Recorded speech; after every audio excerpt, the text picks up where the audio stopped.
Well, hello, everybody around the world. Good morning, good afternoon, good evening, wherever you are. Welcome, welcome, welcome to my kitchen. This is the In the Kitchen with the Plant-Based Nutritionista podcast. And in this episode, we are going to talk about the power of meal prep. Y'all know I've been excited about this podcast, and this is just one of many episodes to come where we talk about the power of meal prep. First and foremost, we are 3 days shy of the end of February, at the end of February 2023. And so I hope everyone is off to a good start this new year. If you have not gotten started or you have fallen off with your goals or priorities that you set, that's okay. You still have now. So go ahead and get started one foot in front of the other. Let's not fret over January's 31 days or up to today, which is February the 25th. That's okay. You still got now. Keep it moving. Speaking of Keep It Moving, if you have not joined the Keep It Moving Challenge, it runs through April the 9th. All the details are in my bio. You can go to my Instagram page, I Eat More Plants, or you can go to the Instagram page, The Plant-Based Nutritionista. All the details are there. Sign up for Team I Eat More Plants. Our goal is 1 million steps by April the 9th. And while you're there, go ahead, like, follow, and subscribe to help our content rise to the top. We want to help as many people as possible with this community in health that we are creating through this podcast. Meal prep is not only simple, it is one of the best things you can do for your body, your health, your mind, your emotions, your family, your children, and your wallet. And here's what we know. That cooking at home has declined over the latter part of the 20th century for all Americans across all socioeconomic groups. But here's what stands out and what we see that is consistent in its decline is that what we are calling low-income households have been consistently not cooking at home for at least the last 2 decades.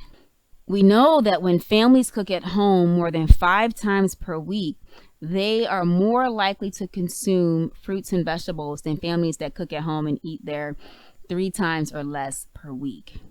But here's the caveat. Just because a family cooks at home doesn't mean the food quality favors nutrient density.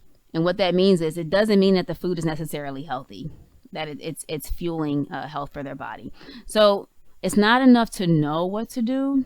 We have to actually put that into action. Parents, I want to talk to you for just a minute. Parents and caregivers. We have such an awesome opportunity. Why? Because we control the availability of food in our house, in our homes. Now, either the physical environment in our home is going to favor or facilitate healthy eating and healthy outcomes for our children and the adults in our home, or it's going to inhibit and promote unhealthy outcomes. We decide. Our children are more inclined to not only participate in meal prep at home, especially when we invite them in, but when we do, it also helps them to make healthy choices about food and meal prep outside the home. And when they go off to college and when they start their own families. So I'll put a plug in here, parents. We are not raising children. We are raising little adults. Keep that in mind. Parents who consistently create an environment that provides convenience foods, which are high calorie and low nutrient, are going to have a bit of a struggle with this transition to meal prep.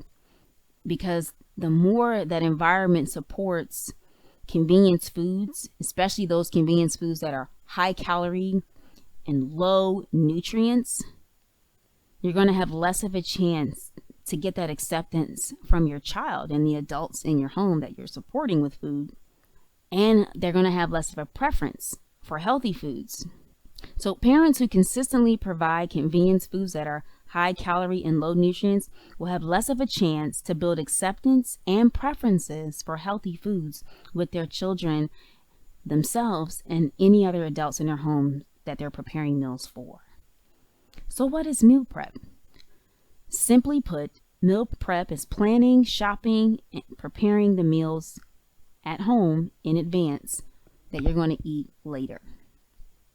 Why is it important? Meal prep saves time. Meal prep saves money.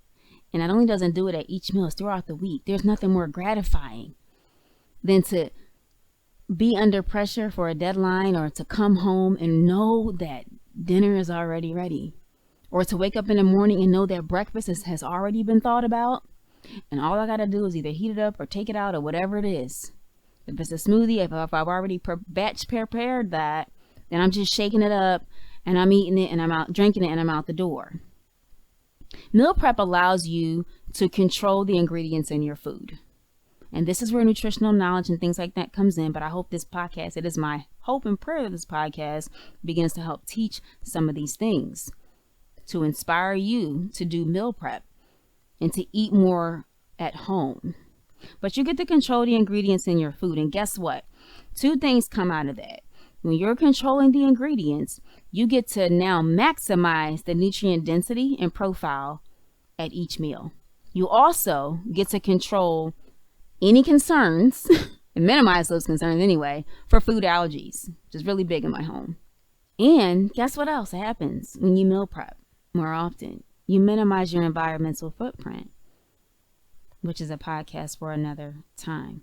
So the number one way to control health, to control your health, to control your children's health or your little adults and the adults in your home that you're preparing meals for, the number one way to control health, here it is, hear me, control what goes into the garden of your body, which means you get to control the root cause of nearly 90% of all preventable diseases. Just look at the top 10 lists.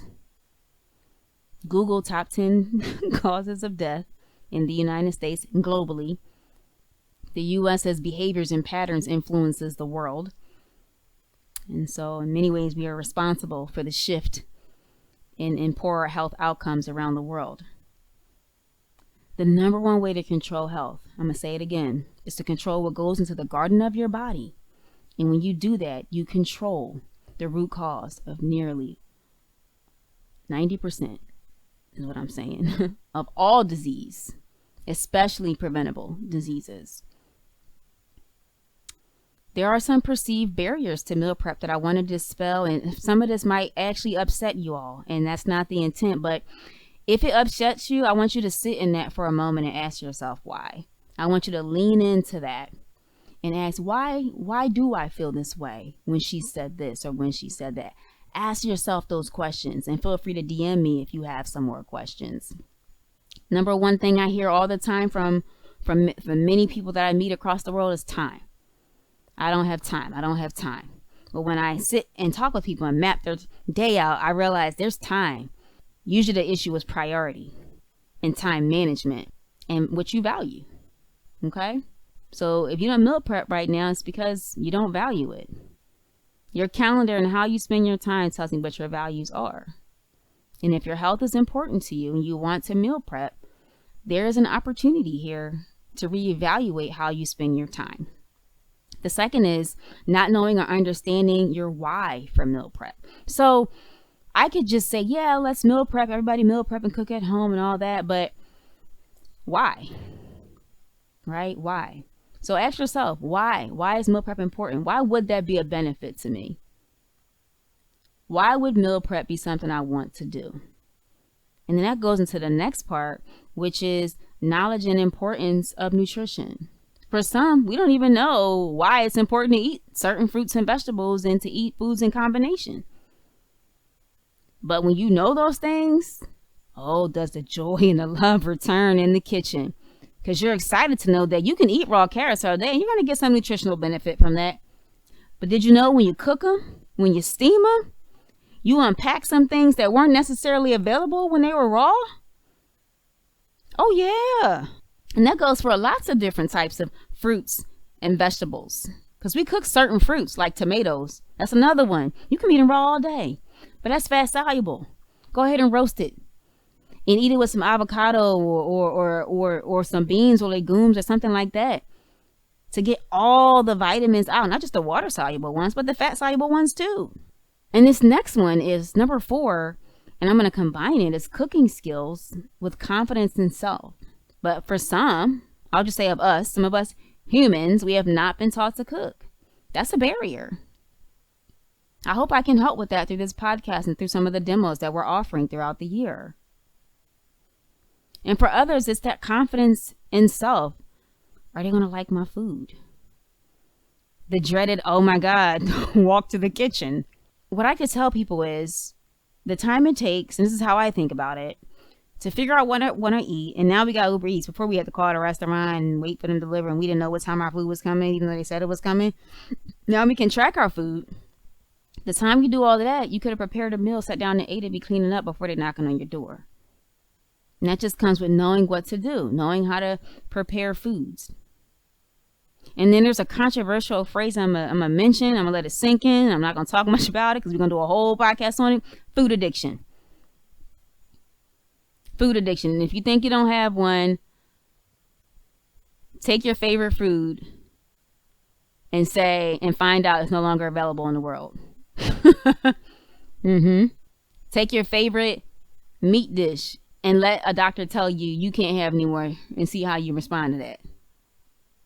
Right? And I'm just really oversimplifying this whole controversial topic of food addiction. But just to give you some perceived barriers to meal prep, that one was important to mention.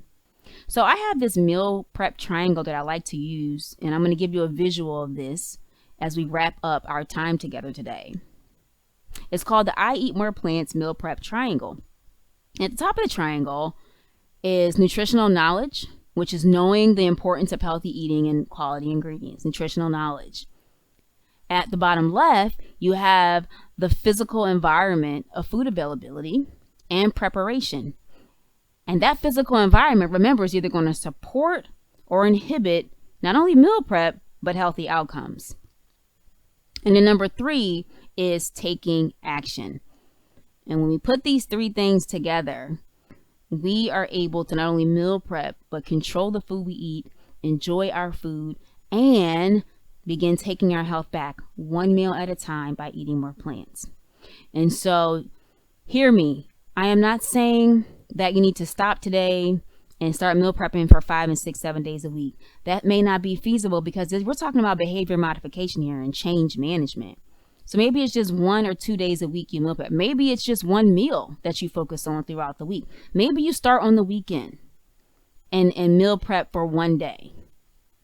And this is what I say. I think we all know how to meal prep because we do it for Thanksgiving, Christmas, Mother's Day, resurrection, holiday season. We meal prep because we have big meals. So this isn't the issue of knowing how to meal prep. It's just doing it on a more regular basis. And I'm confident that you can do it. So I like to tell people, pick your day to go shopping. Only know what you're shopping for, what meals you're going to prepare for that week, and then go home and listen. I'll have on a video or some music or a seminar or a podcast or something going while I'm cleaning and cooking and meal prepping and chopping and getting everything ready for the week. And that might be a whole day. And then I'll have the evening to myself, or vice versa, or I split it up and I do it across 2 days. But for me, the weekend works to meal prep. You have to just know what works for you and then use that time to start meal prepping and break it up. And if you have children in your home and other adults in your home, invite them into the process and it goes a lot faster. So I'm excited to begin this meal prep podcast series with you. I have more information to come, but I know that you can take your health back one meal at a time by eating more plants. All it takes is just a little bit of effort, a little bit of cheering for me on the sidelines, and the knowledge I'm beginning to share, and you to take some action. You can do it. I'm confident. I know you can. Thanks for joining In the Kitchen with the Plant-Based Nutritionista podcast.